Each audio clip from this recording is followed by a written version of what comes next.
முருகனே செந்தில் முதல்வனே மாயோன் மருகனே ஈசன் மகனே ஒருகை முகன் தம்பியே நின்னுடைய தண்டைக்கால் எப்பொழுதும் நம்பியே கைதொழுவேன் நான். முருகப்பெருமானுக்கு உகந்த தைப்பூச விரதத்தோட மகிமையை தான் பார்க்க போகிறோம். வாங்க பார்க்கலாம். தைப்பூசம் முருகப்பெருமானுக்கு உகந்த நாளாகும். முருகனை வழிபடும் சமயத்தில் முருக வேலை வழிபடுவது மிகவும் சிறப்பு. தை மாதத்தில் பூச நட்சத்திரமும் பௌர்ணமியும் கூடி வரும் ஒரு அற்புதமான தினமே தைப்பூசமாக கொண்டாடப்படுகிறது. தைப்பூசம் தினத்தில்தான் இந்த அகிலம் தோன்றியதாக ஒரு ஐதீகம் உள்ளது. தைப்பூச நல்லானது முருகப்பெருமானுக்கு உகந்த நாளாகும். அதோடு சிவனுக்கும் குரு பகவானுக்கும் கூட இந்த நாள் சிறப்புடையதாகும்.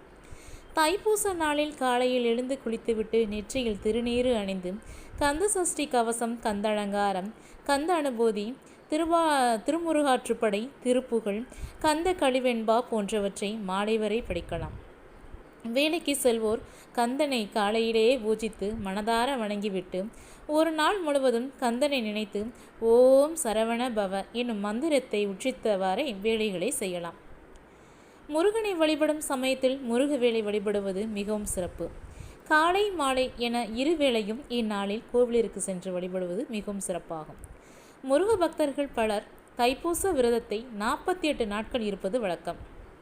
அதாவது மார்கழி மாதத்தில் தொடங்கி தைப்பூசம் வர விரதம் இருப்பாங்க.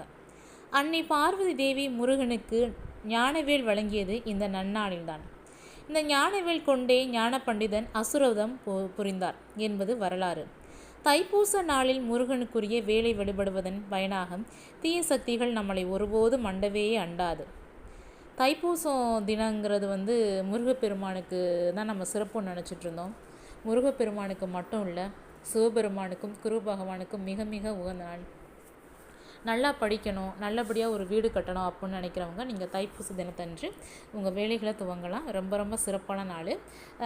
மார்கழி மாதத்தில் தொடங்கி தைப்பூசம் வர விரதம் இருந்து 48 நாட்கள் முருக பக்தர்கள் விரதம் இருந்து முருகன் அறுபடை வீடு, திருச்செந்தூர், திருப்பரங்குன்றம், பழனி, இப்படி அறுபடை வீடுகளுக்கெல்லாம் போய் நம்ம முருகனை வழிபடுவாங்க. இந்த தைப்பூசம் அன்னைக்கு அங்கேயே தங்கியிருந்து வழிபடுவது கூடுதல் சிறப்பு. முருகப்பெருமானோட அடுத்தடுத்த மகிமைகள், அவங்களோட கந்த சஷ்டியோட அருமை எல்லாமே நான் அடுத்தடுத்த வீடியோஸ் எல்லாம் உங்களுக்கு சொல்ல போகிறேன். நம்ம வீடியோ ஃபஸ்ட் டைம் பார்க்குறவங்க அதிகளவு சப்ஸ்கிரைப் பண்ணுங்கள், அதிகளவு ஷேர் பண்ணுங்கள், தொடர்ந்து நம்மளை ஃபாலோ பண்ணுங்கள். அப்போ தான் அதுக்கப்புறம் போடக்கூடிய வீடியோஸு, ஷார்ட்ஸ் எல்லாமே உங்களுக்கு நோட்டிஃபிகேஷனாக வரும். நன்றி மக்களே.